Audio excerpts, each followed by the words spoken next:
Mesdames, Mesdemoiselles et Messieurs, chers auditeurs, bienvenue dans ce nouvel épisode du K-Podcast. Avec nous, un invité spécial. Il s'appelle Octave Mumpala.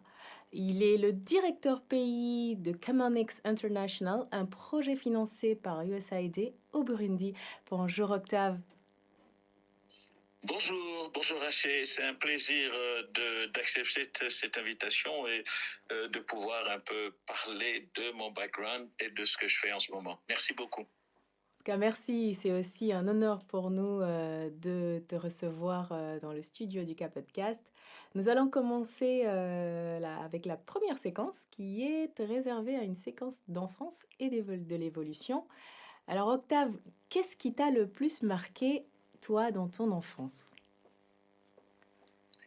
Mais en fait, chacun d'entre nous a ce qu'on appelle en anglais un role model, c'est-à-dire quelqu'un avec qui on s'identifie.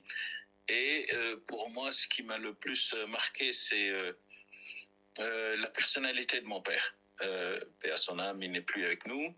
Victor Mumpala, qui avait une personnalité extraordinaire, c'était un commerçant.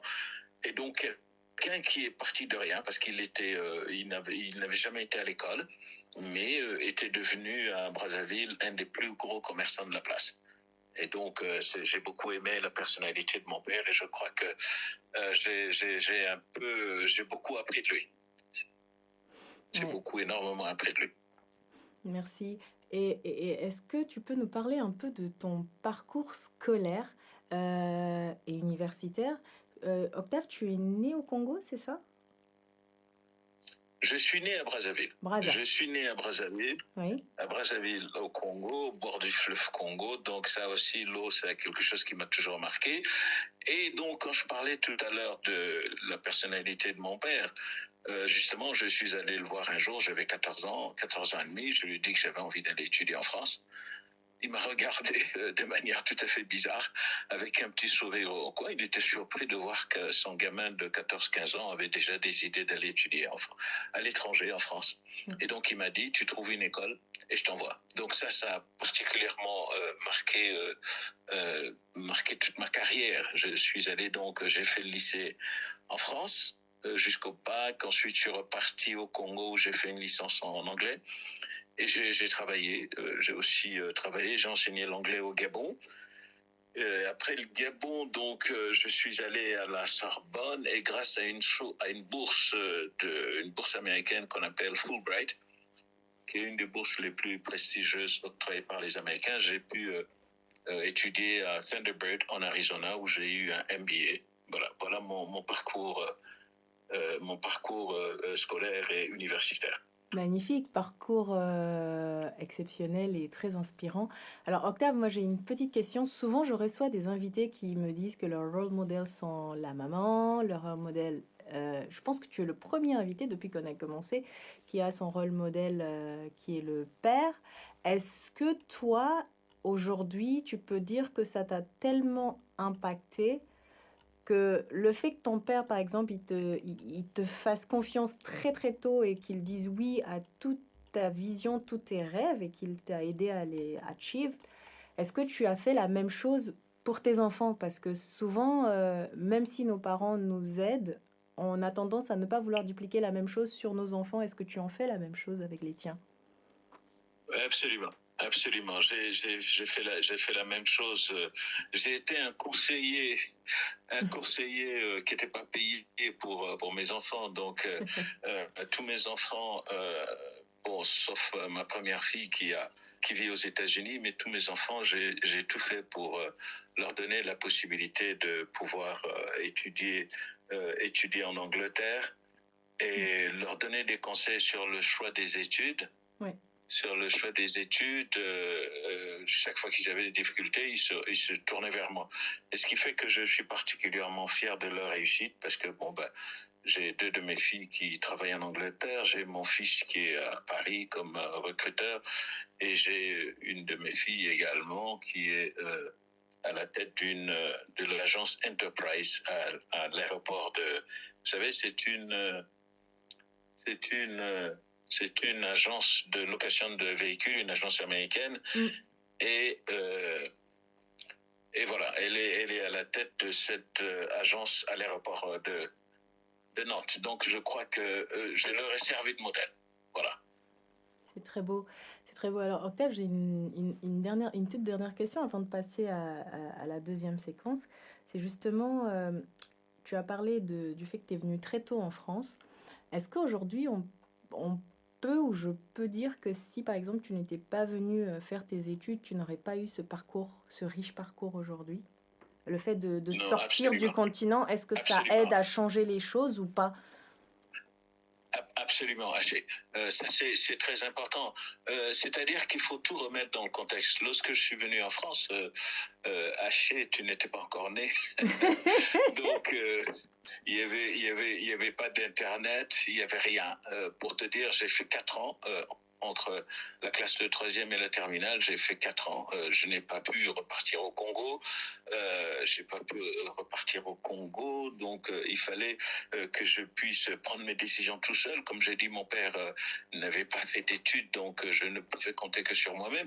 Mais j'ai eu la chance d'avoir une famille d'accueil, là où j'étais à Toire, dans les Deux-Sèvres, avec laquelle je gardais des liens extraordinaires. Donc c'est un peu eux qui ont remplacé ma famille, et je salue au passage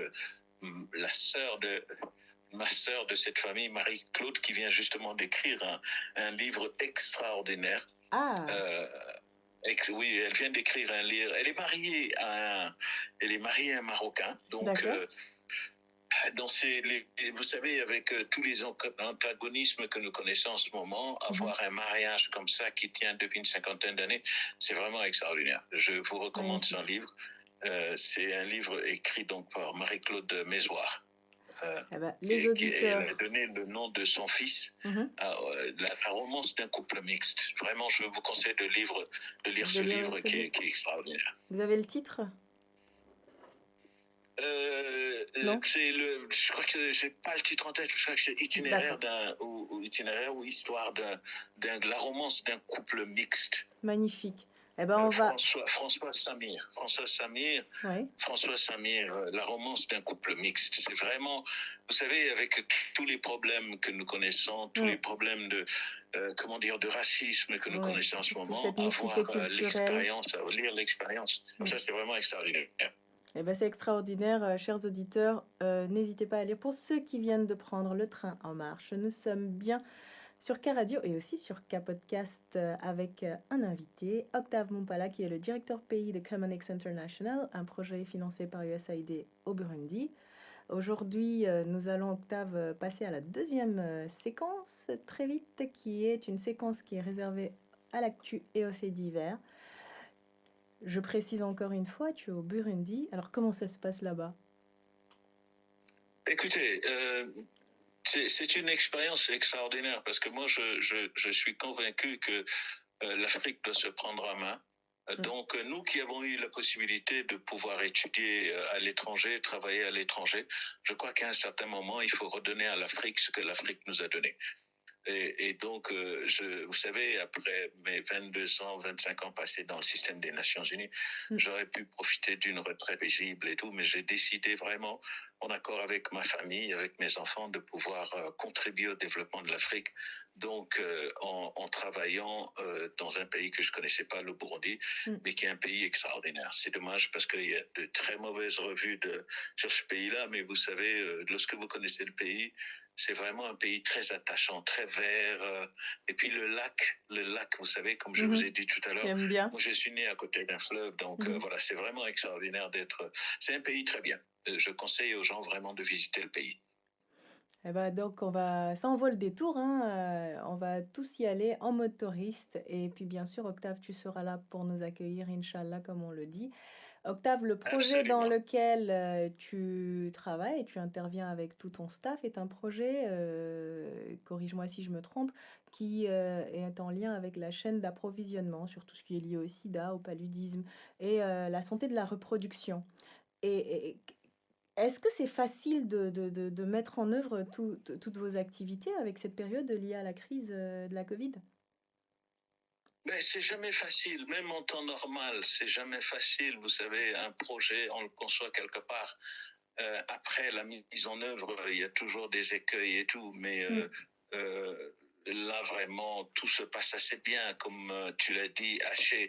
C'est assez compliqué maintenant parce que nous sommes sur la chaîne d'approvisionnement, donc nous recevons des intrants, mais malheureusement, il y a eu les conséquences néfastes, si vous voulez, ou négatives de la Covid, parce que bon, ben, tout était aux arrêts, la fabrication des intrants et tout. Mais bon, comme on dit, alhamdulillah, je crois que tout se passe bien. Tout se passe bien au niveau de l'approvisionnement de nos intrants. Ouais.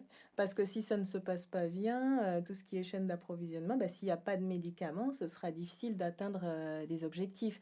Et en parlant d'objectifs, comme on a parlé un peu, il y a le PALU, il y a le VIH-Sida. Je sais qu'Octave, vous étiez au Tchad, on va parler de cela tout de suite.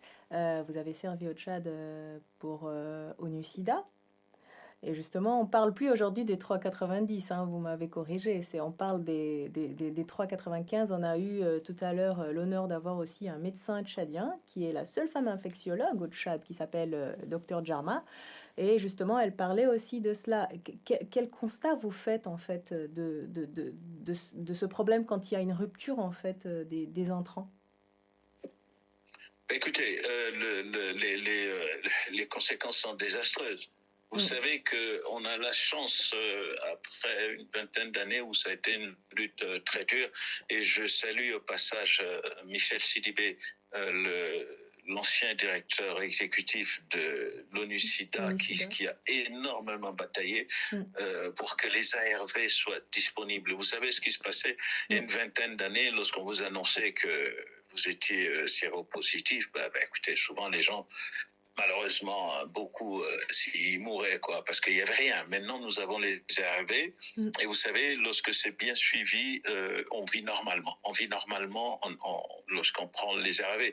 Donc, ça veut dire, par rapport à la question que tu m'as posée, Haché, c'est que s'il n'y a pas de médicaments, les gens, les conséquences sont désastreuses. Donc, on est obligé, c'est pour ça que ce projet que je dirige, je suis très fier de diriger un projet comme ça, c'est mettre à la disposition du gouvernement du Burundi les intrants, les commodities, comme on dit en anglais, qui sont nécessaires pour la lutte contre le VIH, contre le PALU, pour la santé de la reproduction. Donc, c'est vraiment... voilà, vous me parlez du Tchad, ça a été un souvenir extraordinaire, mais peut-être que vous allez me poser... Peut-être que tu vas me poser une question. Je vais poser plein de questions parce que ça va encore plus attirer les auditeurs, qui sont notamment en majorité des auditeurs du Tchad. Octave Mompala a servi au Tchad sous ONU-Sida, vous étiez le représentant. Qu'est-ce qui vous a le plus marqué, en fait, au Tchad, durant votre mission? En fait, j'avais une mission spéciale que m'avait confiée Michel Sidibé au moment où le Tchad était en train de négocier le financement, la subvention du Fonds mondial. Disons que les négociations étaient à l'arrêt parce qu'il y avait un problème sur le financement des activités concernant ce qu'on appelle, nous, les populations clés. Les populations clés, ça peut être, malheureusement, c'est une réalité qui est cachée dans nos pays, mais qui existe. Les hommes ayant des rapports avec des hommes, donc le Tchad ne voulait pas signer à cause de tout ça. Donc la mission spéciale que j'ai eue, c'était d'aller négocier avec le gouvernement pour trouver un compromis. Et pour vous donner un exemple, j'ai rencontré le conseiller à la santé du président de la République de l'époque. Vous connaissez la situation dans le pays. Et la première chose qu'il m'a dite quand je l'ai rencontré, écoutez, Monsieur Mompala, si vous êtes venu pour nous parler de donner l'argent pour les homosexuels, vous pouvez prendre votre argent et repartir chez vous.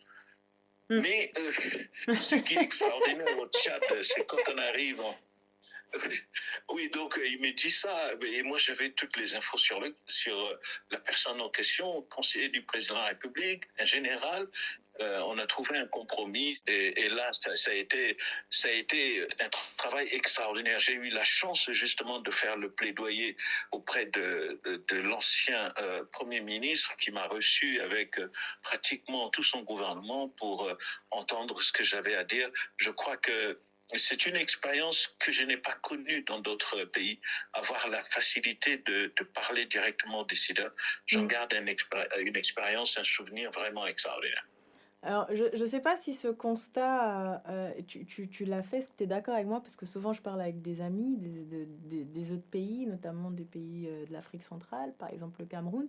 Ils disent, mais vous, c'est facile pour vous d'être en contact avec un ministre, alors que dans d'autres pays, c'est pas évident. Donc, c'est quelque chose aussi qu'on peut aussi relever comme étant un peu positif quand on veut mettre en place un projet ou mettre en place une mise en œuvre. Est-ce que c'est facile d'aller au contact de l'État, par exemple? Cette question, Haché, elle est primordiale. J'ai eu la chance, justement, avec mon expérience comme ayant travaillé pendant 25 ans dans le système des Nations Unies, dans pas mal de pays en Afrique, depuis la Côte d'Ivoire au Zimbabwe, au Congo, mais c'est jamais facile de rencontrer les décideurs. Or, le boulot que nous faisons, nous, en tant que représentants d'une agence et tout des Nations Unies, c'est beaucoup de plaidoyer. Et donc, avoir la facilité de pouvoir rencontrer, comme on dit, nous, en anglais, des decision makers, Yeah. les décideurs, ça a été un truc extraordinaire. À tel point, je peux te dire, Haché, que lorsque je partais, parce que ma mission, c'est une mission de 5 ou 6 mois, lorsque je partais du Tchad, le général qui m'avait dit que je pouvais partir avec ton argent et repartir en courant d'où je venais, hein? le général a pris le téléphone et a appelé directement Michel Sidibé pour lui dire, mais comment ça se fait que vous faites partir ce gars-là qui fait un boulot extraordinaire. Donc ça a été vraiment, ça a été un hommage ça a été un hommage super de la part d'un général. Et tu connais la situation au Tchad. Hein? Oui. Un général, tu ne l'approches pas comme ça, mais le fait qu'il est vraiment, c'est quelqu'un que j'aimerais retrouver. J'ai perdu de vue, mais j'aimerais bien le retrouver. Après l'émission, tu nous donneras le nom. On va passer l'information et on va essayer de le retrouver pour toi, Octave. On lui dira que tu es au Burundi en ce moment. Et qu'est-ce que tu retiens d'autre sur le volet? Parce qu'aujourd'hui, on te suit au-delà du K Podcast. Cet épisode, il est aussi suivi sur les ondes de K Radio, qui est une radio aussi qui fait beaucoup de la promotion de la culture tchadienne. Qu'est-ce qui t'a marqué sur la culture tchadienne? Peut-être au niveau culinaire, au niveau artistique? Est-ce qu'il y a quelque chose qui te tient à cœur? Écoute, Haché, tu sais que je suis de l'Afrique centrale, je suis du Congo-Brazzaville, et donc Brazzaville était la capitale de l'Afrique équatoriale française. Donc ça veut dire que j'ai étudié avec des amis tchadiens. J'ai retrouvé même une dame qui avait vécu dans mon quartier et qui parlait ma langue. Qui parlait l'ari, parce que moi je parle l'ari, qui parlait l'ari, une tchadienne. Et donc, c'est des souvenirs que j'ai retrouvés. Au niveau culturel, bon, ben, le Tchad a beaucoup à offrir au niveau culturel. Donc ça aussi, c'est quelque chose que j'ai énormément apprécié.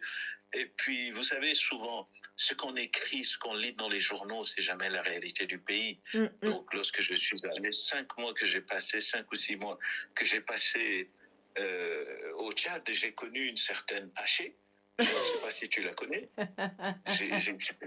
J'ai connu une certaine Haché, et donc avec tous les copains, elle m'a expliqué un certain nombre de choses sur la culture du pays et tout.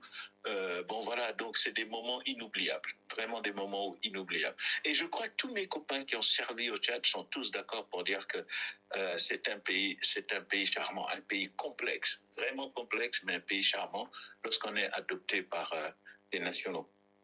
Merci beaucoup, chers téléspectateurs, chers auditeurs, surtout chers auditeurs, pour ceux qui viennent de prendre le train en marche. Nous sommes presque à la fin de cet épisode du K Podcast. Nous avons aujourd'hui reçu comme invité le directeur pays de Camonex International, un projet financé par USAID au Burundi. Octave Mompala est avec nous. Merci Octave d'avoir accepté ce rendez-vous. On va passer à la dernière séquence du K-Podcast qui est réservée au Petit Plus. On a parlé du Tchad. On va finir peut-être avec le Tchad, mais surtout, nous, ce qu'on attendrait de toi, c'est 2 petits messages en ta langue locale. Et aussi, je sais que tu parles un peu l'arabe tchadien. Donc, qu'est-ce que tu as à nous dire? شكرا كثير Donc, mais bon, mais ça, je triche un peu parce que c'est pas au Tchad que j'ai appris ça. C'est lorsque j'ai fait 6 mois en Jordanie. Là aussi, on aura l'occasion d'en parler si tu m'invites encore à m'en souvenir en Avec tant que plaisir. non-musulman dans un pays comme la Jordanie. J'espère que tu m'inviteras pour venir en parler. Avec plaisir, avec plaisir. Et un dernier message, par exemple, pour les Brazzavillois, nos frères qui nous suivent. Un message dans quelle langue? En français, en lingala, en non, lari en ta langue locale. Il faut leur dire, par exemple, de suivre l'émission et de suivre K-Radio.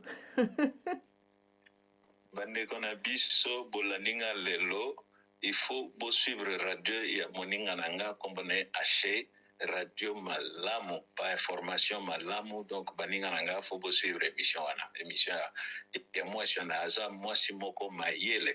Ezako émission très très bien animée par Haché, important, on vous attend chers auditeurs.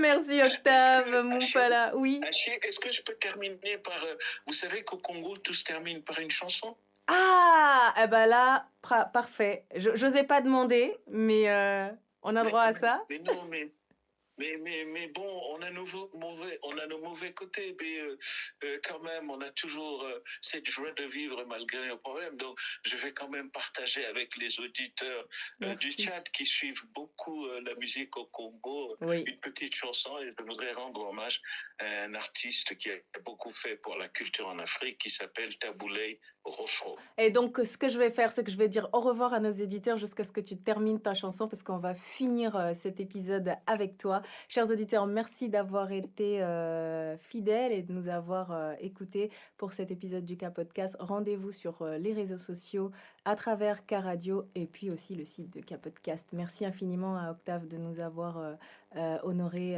par sa présence dans notre studio depuis le Burundi. Octave, c'est à toi. Merci encore. Tango ekoki fiesta atika bino po akende na mokili mosusu kuna po akolakisa azali elombe ya Congo tovandi mwa mikolo na Congo pe mindule mikoteli bino. Merci beaucoup Haché, merci beaucoup chers auditeurs et comme on dit, stay healthy. Donc prenez soin de votre santé. Merci beaucoup, au revoir. Au revoir.